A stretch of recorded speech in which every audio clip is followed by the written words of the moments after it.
बाहरी तत्व भी इस आंदोलन को डाइल्यूट करने का प्रयास कर रहे हैं। वो तो हर बार होता है, अभी भी हो रहा है। जो पढ़ाते हैं, जो गुरु हैं, वही यहाँ माफिया बन गए हैं। सेजल सहरावत ये दक्षिणी पश्चिमी दिल्ली से आती हैं और इनका एक काबिलियत बता है, इन्होंने खोटा में 117 नंबर लाया, खोटा पेपर में। इसको खोटा का खा भी नहीं पता होगा। गांव की जो छात्र हैं, गांव में रहने वाले, उनसे कितना समर्थन मिल रहा है? जितना छात्र आप देख रहे हैं ना, वो लगभग 80% गाँवों से ही आते हैं।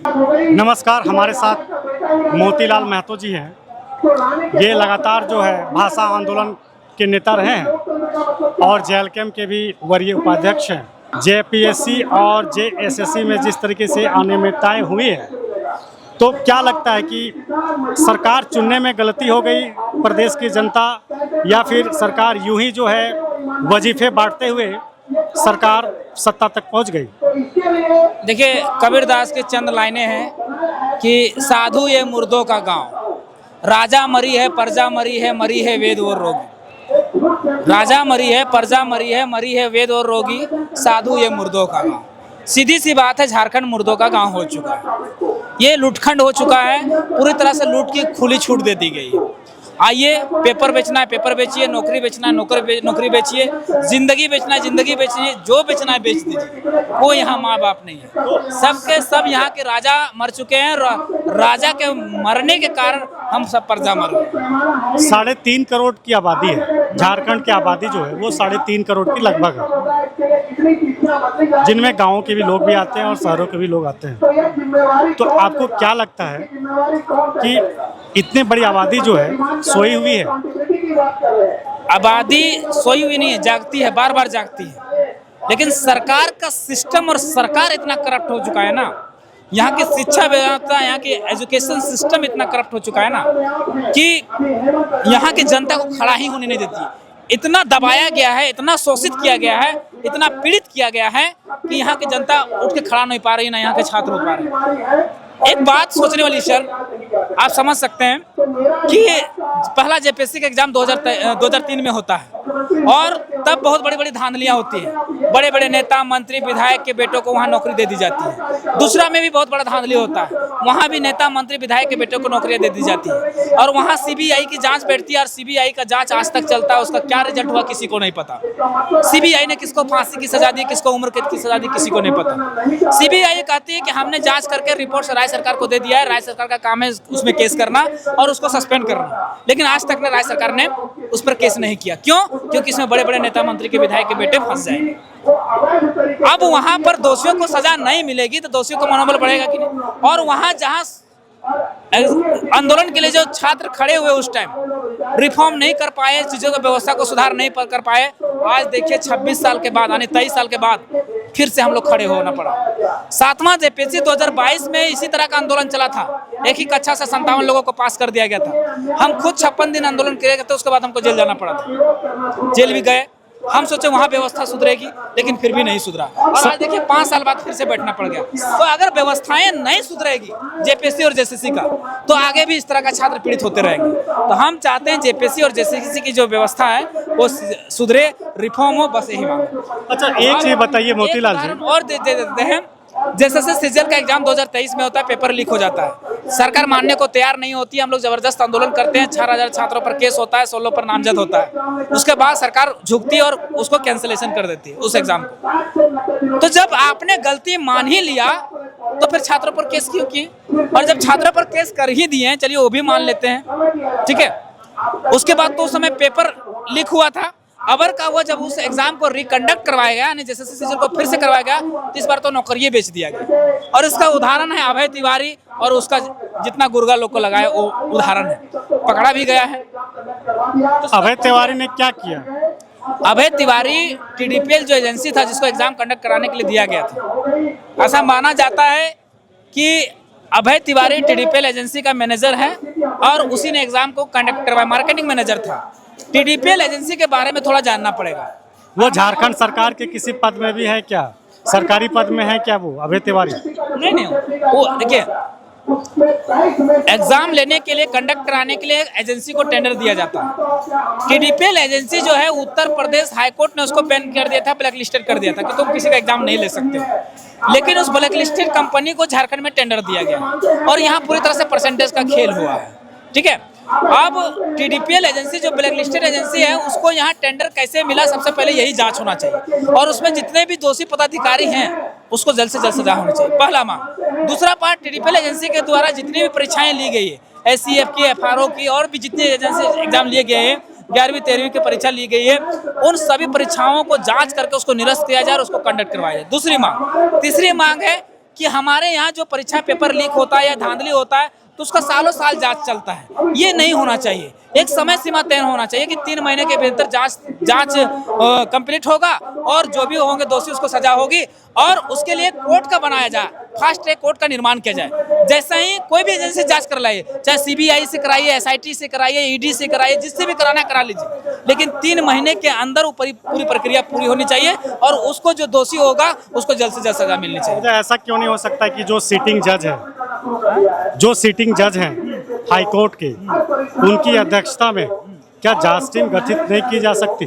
देखिए, यहाँ का बोलते हैं ना, कार्यपालिका, न्यायपालिका, विधायिका सब के सब सड़ चुके हैं, उस पर भी भरोसा नहीं है। इस तरह का पहले भी बहुत सारी कमेटियां बनी है जिसमें जज की निगरानी में हुआ है लेकिन फिर से भ्रष्टाचार व्याप्त है। तो दिक्कत यहाँ ये चीज में, दिक्कत यहाँ मतलब ईमानदार, कर्मठ और जुझारू ऑफिसर को ऊपर लाना है। यहाँ क्या होता है ना, जो ऑफिसर हैं वो कर्मठ जुझारू को बाइकआउट कर दिया जाता है, जिसका सेटिंग अच्छा रहता है उसको ऊपर करके कमेटी में बैठा दिया जाता है या आयोग में बैठा दिया जाता है। जैसे एक उदाहरण हम आपको देते हैं, अभी जेपीएससी के आयोग के सदस्य कौन है पता है आपको? कौन है? जेएमएम के जो महासचिव हैं सुप्रिया भट्टाचार्य, उसकी पत्नी अजिता भट्टाचार्य है। मतलब आयोग को भी ये लोग राजनीतिकरण कर दिए, मतलब राजनीतिक पृष्ठभूमि से वो आते हैं। हाँ, राजनीतिक पृष्ठभूमि। उसकी पत्नी आयोग की जो सदस्य हैं उसकी पत्नी सुप्रिया भट्टाचार्य जो है वो उसके सुप्रिया भट्टाचार्य जो है, तो वो किसकी कृपा से बनी हुई है सदस्य? सिंपल सी बात है, सरकार की कृपा से बनी हुई है। जब उसकी सरकार है तो बनाया भी तो उसी ने है। अब उसका पति महासचिव रहेगा तो इतना तो बनता ही है। अच्छा मोतीलाल जी, एक बात बताइए कि सरकार जो है नौकरियां किन किन लोगों को बांट रही है, किन्हें बांट रही है? क्योंकि सीटों की संख्या तो अच्छी खासी रहती है। देखिए, नौकरियां 7% सीटें भी बेच दी जा रही हैं क्या? एकदम। देखिए, नौकरी किसको बांट रही है, आप इसी से पता चलता है कि अभी जेपीएससी का 14वीं की जो परीक्षा हुई है उसमें 438 या 18 के आसपास कुछ आंकड़ा है। वैसे केवल पंजाब और हरियाणा के लोगों का हुआ है। मेरे पास एक कुछ रिजल्ट है, मैं दिखाना चाहता हूँ। ये 11वीं 13वीं का रिजल्ट है, समझे? ये 11वीं 13वीं के रिजल्ट में 37 में 18 को लगभग जो जनरल के सीट में और 18 को बाहर के लोगों का हुआ है, 37 में 18। और कैसे क्या हुआ ये आप समझ सकते हैं। ये जो देख रहे हैं सेजल सहरावत, ये दक्षिणी पश्चिमी दिल्ली से आती हैं और इनका एक काबिलियत बता है, इन्होंने खोटा में 117 नंबर लाया, खोटा पेपर में। इसको खोटा का खा भी नहीं पता होगा और 170 किस तरह के धांधले होता समझ सकते हैं। ये पश्चिमी दिल्ली का है, हम बता रहे हैं ना, खोटा का खा भी बोलिएगा इसको नहीं पता होगा, लेकिन ये सिलेक्टेड है। और दूसरी, ये जितने सब बाहरी है सब लगभग खोटा से पास किए हुए हैं। आपको एक पता है, मतलब मैं रोकना चाहूंगा, मतलब ये सूची जो आप दिखा रहे हैं, हाँ, ये सूची हम दिखा रहा हूँ। और ये जो है इस प्रदेश झारखंड से ताल्लुकात नहीं रखते हैं, ये झारखंड के मूल निवासी नहीं है। नहीं, ये दूसरे प्रदेश के हैं। ये जयदीप झुंझुनवाला है जिसका 69वां रैंक, जयदीप चौधरी, हाँ, जयदीप चौधरी जो इसका 49वां रैंक आया, झुंझुन राजस्थान वाले।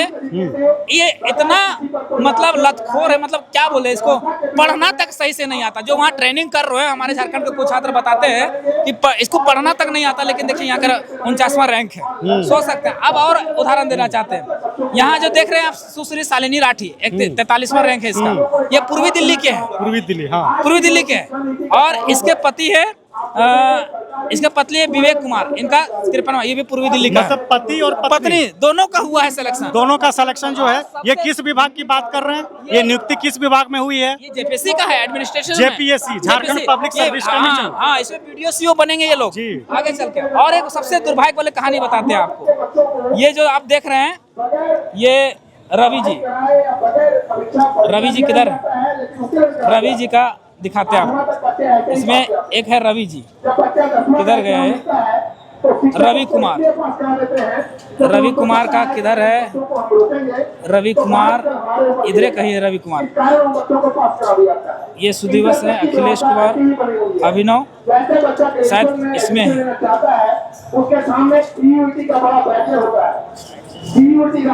रवि कुमार, देखिए ये 29वां कुमार रवि कुमार। ये रवि कुमार जो है पूर्वी दिल्ली के हैं। ये भी पूर्वी दिल्ली ये सबसे बड़का फ्रॉड है। ये क्वेश्चन सॉल्वर गैंग था पहले इसका।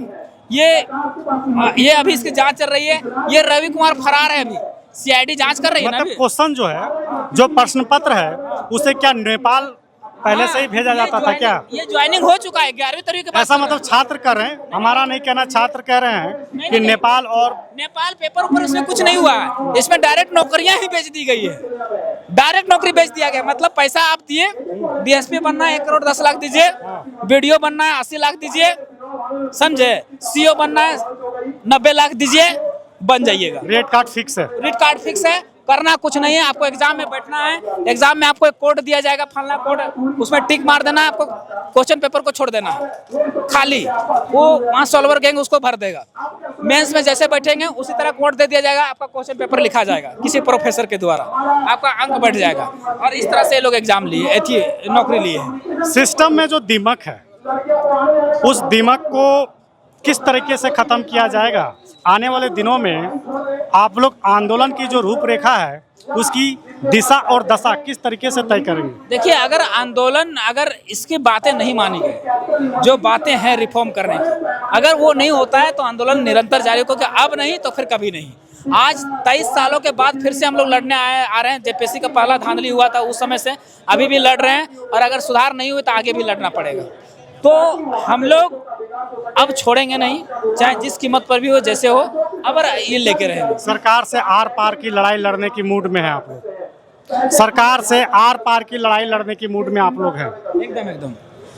तो आपने सुना कि झारखंड सरकार का रवैया इस प्रदेश की जो छात्रों की जो भविष्य है, इस प्रदेश का जो छात्र है, जो स्थानीय मूल निवासी है, उनके साथ दो है। सरकार किस तरीके से उन्हें छल रही है, सरकार उनके भविष्य, उनके करियर के साथ किस तरीके से जो है उतारू हो चुकी है बर्बाद करने को। ये बहुत बड़ी बात है कि जैसे इन्होंने जो सूची दिखाई, अधिकतर जो है इस प्रदेश के बाहर के जो छात्र हैं, इस प्रदेश के बाहर के जो लोग हैं, उन्हें नौकरियां ऐसी बांटी गई हैं, लगे कि जैसे कोई चावल और गेहूं की बोरियां हो, वैसे ही बांटा गया है। झारखंड सरकार में इतनी सी भी शर्म अगर बची हुई है, झारखंड सरकार में इतनी सी भी अगर संवेदना है इन छात्रों के प्रति, तो अविलंब बिना कोई देरी किए इन छात्रों का, इन आंदोलनकारियों का मांगों पर विचार किया जाना चाहिए। सिर्फ विचार ही नहीं, उन सभी मांगों को मानना चाहिए झारखंड सरकार को, अगर वास्तव में ये अबुआ की सरकार अगर मानती है तो। मोती जी, आखिरी सवाल मैं आपसे लेना चाहूँगा कि जयराम कुमार महतो जी जो विधायक हैं, झारखंड असेंबली में वो मेंबर हैं, डुमरी से जीतते आते हैं, उनका स्टैंड क्या रहेगा? कल का क्या कोई कार्यक्रम है उनका? उनका स्टैंड साफ है कि हम छात्रों के साथ है। छात्र जैसा डिसीजन लेंगे, आंदोलन जबरदस्त करेंगे, आंदोलन करेंगे, उनके साथ है। जितना दिन लंबा आंदोलन चलेगा उतना दिन हम उनके साथ है, और उनकी मांगों को हम सदन में पुरजोर तरीके से रखेंगे। चाहे जो भी सर्वदलीय बैठक था, अभी देखे होंगे, उनमें भी बात रखे कि सरकार को बोले कि आप लोग को छात्रों से जाकर मिलना चाहिए। उसके बाद ही आज देखिए ये हुआ, और उसके पहले भी जैसे वो दिल्ली से वापस आए, सबसे पहले जाके मुख्यमंत्री जी से मिले, उसके बाद राज्यपाल से मिले, और तुरंत ही उसके बाद ही तुरंत जांच कमेटी बैठाई गई, और सीआईडी को सौंपा गया, और तुरंत जो उसके अध्यक्ष थे एल खंगेते जी, उसको सस्पेंड निरस्त किया गया। और फिर सीआईडी भी जांच कर रहे हैं। आज 19 लोग अभी तक पकड़े गए हैं। जी, सीआईडी की जांच की जो कमेटी बैठी, कहीं ना कहीं उन्हीं का देन है। और जो सर्वदलीय बैठक जो कल हुआ, उसके बाद उन्होंने कहा कि आपको एक, अगर आप नहीं जा सकते तो उसे प्रतिनिधि मंडल बना के भेजा जाना चाहिए, या तो छात्रों के प्रतिनिधि मंडल को यहाँ बुला लेना चाहिए, लेकिन ये पहल आपको करनी चाहिए। और देखिए उसकी पहल को नतीजा आज है कि सरकार ने भेजा है कि प्रतिनिधि मंडल यहाँ बन रहा है। अच्छा, कुछ बाहरी तत्व भी इस आंदोलन को डाइल्यूट करने का प्रयास कर रहे हैं? वो तो हर बार होता है, अभी भी हो रहा है, हर बार होता है, अभी भी हो रहा है। हर बार आंदोलन को डाइवर्ट करने का प्रयास किया है। एक यहाँ के आंदोलन के नहीं है, हर जगह के आंदोलन का यही कहानी होता है।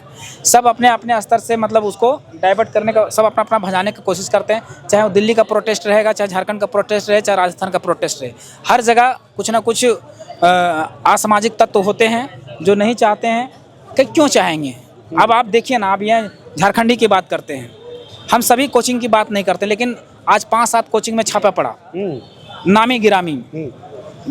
रांची के 2 कोचिंग संस्थान हैं, पलामू के एक है, बोकारो का एक है, धनबाद के एक है। ज़्यादातर कोचिंग में जो पढ़ाते हैं, जो गुरु हैं, वही यहाँ माफिया बन गए हैं। मतलब वो सेटर हैं। हाँ, वो सेटर हैं। और माफिया क्यों चाहेंगे कि भैया ये आंदोलन सक्सेस हो? क्यों चाहेंगे? वो छात्रों से करोड़ों रुपया, छात्रों से नहीं, बिचौलियों से करोड़ों रुपया लिए हुए हैं। अच्छा, एक महत्वपूर्ण सवाल कि ये तो रांची का जयपाल सिंह मुंडा स्टेडियम है, शहरी क्षेत्र में है। गांव की जो हमारी ग्रामीण व्यवस्था, गांव की जो छात्र हैं, गांव में रहने वाले, उनसे कितना समर्थन मिल रहा है? जितना छात्र आप देख रहे हैं ना, वो लगभग 80% गाँवों से ही आते हैं, जो यहाँ रह के पढ़ाई कर रहे हैं, हॉस्टल में रहते हैं या किसी तरह का रूम लेके रहते हैं, पर सारे ग्रामीण परिवेश से ही हैं। क्योंकि झारखंड जो है 90% आबादी गाँवों में ही रहती है और 73% कृषि कार्य में जुड़े हुए, तो सारे किसान के बच्चे और गरीब के बच्चे ही हैं। तो आपने सुना मोतीलाल महतो, कितना गंभीर बातें इन्होंने कही।